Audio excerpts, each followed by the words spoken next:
qualquer nenhum costume de higiene ou acesso a saneamento básico. Você já deve ter visto filmes que mostram essa época. Ratos andando. Uma grande quantidade de ratos. E aí que esses ratos teriam chegado à Europa através dos barcos comerciais, que realizavam trabalho entre os dois continentes. Na época, os ratos não eram suspeitos de propagar a doença, e os médicos achavam que a doença era espalhada por um ar envenenado. Por causa disso, eles usavam roupas que cobriam totalmente o corpo, e também aquelas famosas e assustadoras máscaras com um bico gigante. Inclusive, foi nesse momento da história que surgiu a quarentena, porque como não sabiam de onde vinha a peste, a cidade de Veneza decidiu isolar as navegações por 40 dias. Esse então, galera, foi o primeiro governo que adotou as medidas de isolamento da quarentena, que hoje sabemos ser essencial em tempos de pandemia. Depois disso, mais alguns anos se passaram, até uma nova pandemia da peste bubônica voltou a assolar o mundo. Chamada de terceira pandemia, ela devastou grandes partes da Ásia entre 1894 a 1959. E a Índia foi o país mais afetado, tendo cerca de 10 milhões de vítimas. No geral, a peste bubônica, ao longo das suas 3 grandes pandemias, tirou a vida de quase 200 milhões de pessoas.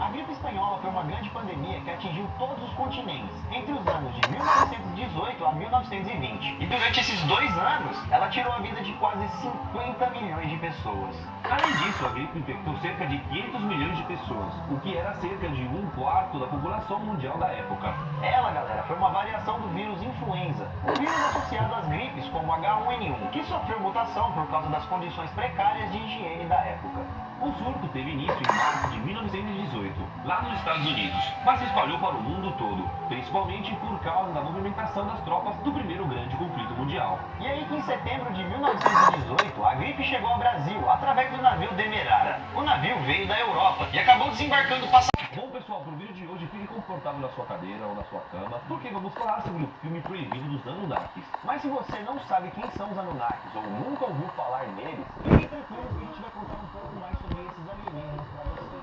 Tem uma breve história. Há cerca de 450 mil anos, um alienígena chamado Anunnaki chegou no nosso planeta, e na época nem era Terra ainda. Segundo as histórias, essa raça moraria no planeta Nibiru, quando o planeta Nibiru acabou perdendo a sua órbita, chegando até a nossa galáxia, orbitando no sistema solar. Nesse momento não havia Terra, e sim um planeta maior, chamado de Tiamat. E o nosso planeta, que na época era maior, teria colidido com uma das luas de Nibiru, e assim se dividiu em 2 partes. Uma dessas partes foi pulverizada e se tornou um cinturão de asteroide entre Marte e Júpiter. E a outra metade do planeta Tiamat que sobrou acabou se instalando bem próximo do Sol, como o terceiro planeta do sistema solar, que nós conhecemos como o planeta Terra, o nosso planeta natal. Os Anunnaki não teriam vindo aqui por um acaso. Eles vieram para cá porque a atmosfera do planeta deles, o Nibiru, estava se desintegrando muito rápido. E isso, galera, estava causando a extinção do mundo deles, forçando eles a irem em busca de recursos que poderiam salvá-los.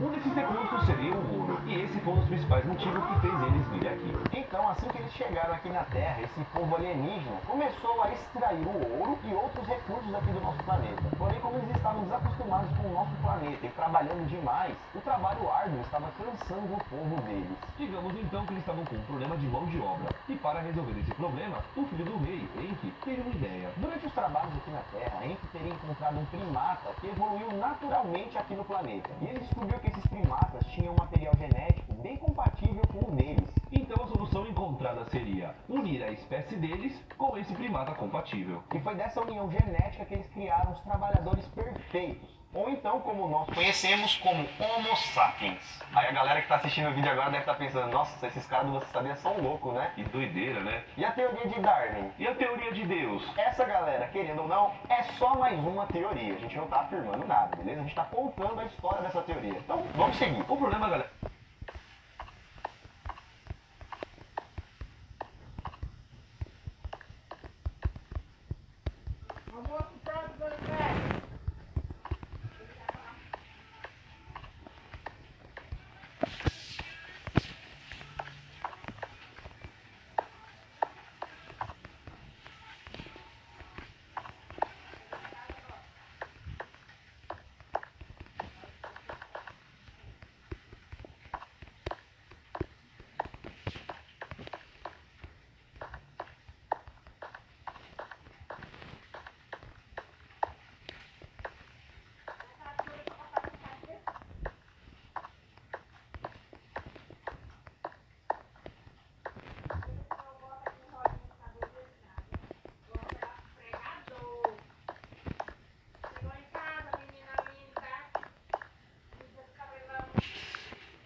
Hmm.